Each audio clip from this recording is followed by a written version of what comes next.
Pernah kebayang nggak, ada satu tempat yang jadi pusat pendidikan modern, rumah bagi sejarah kuno, sekaligus jadi lahan pertanian yang subur banget?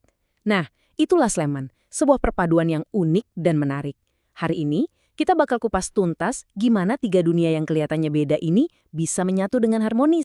Coba deh kita lihat tiga pilar utamanya ini. Ada kampus-kampus modern yang ramai, candi-candi megah yang penuh ketenangan, dan hamparan sawah hijau yang menghidupi. Sekilas kan kayaknya bertolak belakang banget ya. Gimana mungkin inovasi, tradisi, dan pertanian bisa tumbuh subur di tanah yang sama? Lah, inilah inti dari cerita Sleman yang mau kita bongkar. Jadi, pertanyaannya simpel aja. Gimana ceritanya semua ini bisa terjadi? Kok bisa satu wilayah jadi pusat intelektual, gudang sejarah sekaligus lumbung pangan?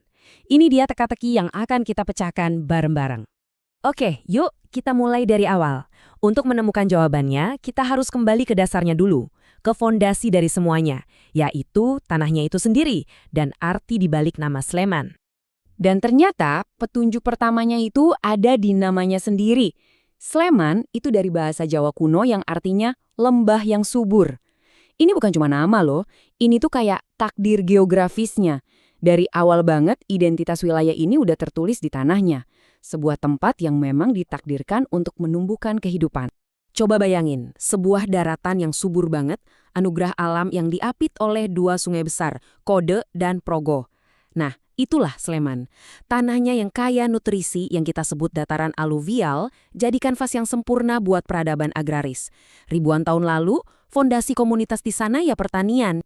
Nah, dari fondasi pertanian inilah lapisan-lapisan sejarah mulai ditenun satu persatu di atasnya.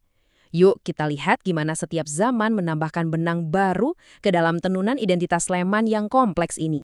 Kalau kita lihat garis besarnya, ada tiga babak utama nih dalam sejarah Sleman. Era Hindu-Buddha, era Kesultanan Islam, dan masa pemerintahan kolonial. Masing-masing era ini meninggalkan jejak yang kuat banget. Dulu banget, di zaman kerajaan Mataram kuno, peran Sleman itu jelas dan krusial banget. Sleman ini ibaratnya dapur raksasa yang menyediakan makanan untuk seluruh kerajaan. Jadi identitas agrarisnya benar-benar jadi tulang punggung peradaban pada waktu itu. Warisan dari periode ini, wah monumental banget.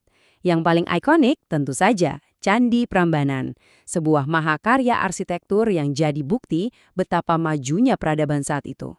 Tapi menariknya, di balik semua kemegahan itu, fondasi pertanian Sleman justru makin kokoh, menjadi urat nadi yang menghubungkan seluruh kerajaan. Kita lanjut ke era berikutnya. Dengan masuknya pengaruh Islam, peran Sleman sedikit bergeser. Dia bukan lagi cuma lumbung pangan, tapi juga menjadi jembatan penting, penghubung antara masyarakat pedesaan di pedalaman dengan pusat kekuasaan keraton di Yogyakarta. Periode ini melahirkan pemimpin-pemimpin lokal yang disegani, kayak Ki Ageng Pandanaran, dan juga memperkenalkan sistem pendidikan baru lewat pesantren. Ini semua bikin komunitas di desa-desa jadi makin kuat dan membuka jalur-jalur perdagangan lokal yang baru. Lalu, babak baru pun dimulai dengan datangnya Belanda. Mereka ini nggak membangun dari nol, sebaliknya mereka memanfaatkan sistem yang sudah ada dan memformalkannya untuk keuntungan mereka sendiri. Sleman pun diatur jadi pos administrasi yang efisien buat satu tujuan utama, mengambil hasil buminya dan menarik pajak. Jadi, ini poin pentingnya nih. Meskipun Belanda menerapkan sistem administrasi baru dan memaksa penanaman komoditas ekspor, inti dari Sleman itu sendiri nggak berubah. Karakter agraris dan budaya lokalnya yang kuat tetap bertahan, membuktikan betapa tangguhnya identitas mereka. Nah, setelah kita jalan-jalan napak tilas ke masa lalu, yuk kita kembali ke hari ini dan lihat bagaimana semua lapisan sejarah itu membentuk Sleman yang kita kenal sekarang. Disinilah semua kepingan teka-teki tadi mulai menyatu. Slide ini nunjukin transformasinya dengan jelas banget kan? Dari yang dulunya cuma wilayah penyangga pertanian, sekarang jadi pusat pendidikan dan riset. Dari yang tadinya cuma perdalaman pedesaan, sekarang jadi destinasi wisata budaya. Ini adalah perpaduan yang sempurna antara sejarah dan modernitas. Dan inilah wujud modern Sleman dalam tiga pilar utamanya. Sektor pariwisata yang hidup banget, jelas didorong oleh warisan budayanya yang kaya. Sektor pendidikan yang dinamis, menarik pelajar dari seluruh Indonesia. Dan tentu saja sektor pertanian yang gak cuma bertahan, tapi juga berevolusi menjadi fondasi yang tetap kuat. Nah, ini dia contoh paling nyata dari perpaduan itu. Adanya universitas sebesar Universitas Gajah Mada menunjukkan gimana tanah subur Sleman yang dulu menumbuhkan padi, sekarang menyuburkan pikiran dan pengetahuan untuk masa depan. Keren banget kan evolusinya? Jadi, apa sih benang merah dari semua cerita ini? Ada beberapa ikon abadi yang mewakili keseluruhan perjalanan Sleman, dari tanah kuno sampai ke jiwanya yang modern.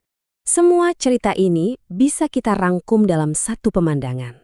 Di kejauhan ada Gunung Merapi yang berdiri gagah, simbol kekuatan alam. Di tengahnya, candi-candi megah jadi saksi bisu peradaban. Dan di bawahnya, desa-desa pertanian yang hidup jadi bukti akar komunitas dan tradisi yang gak pernah mati. Inilah 3 jantung yang bikin Sleman terus berdetak. Pada akhirnya, pembahasan kita ini membawa kita ke sebuah pertanyaan penutup untuk direnungkan. Sleman hari ini adalah perpaduan unik antara masa lalu dan masa depan. Nah, seiring Sleman terus melaju ke depan, kira-kira bagian mana dari jiwa agraris dan historisnya yang bakal jadi kompas untuk mengarungi modernisasi? Ini adalah pertanyaan yang akan terus dijawab oleh Sleman itu sendiri.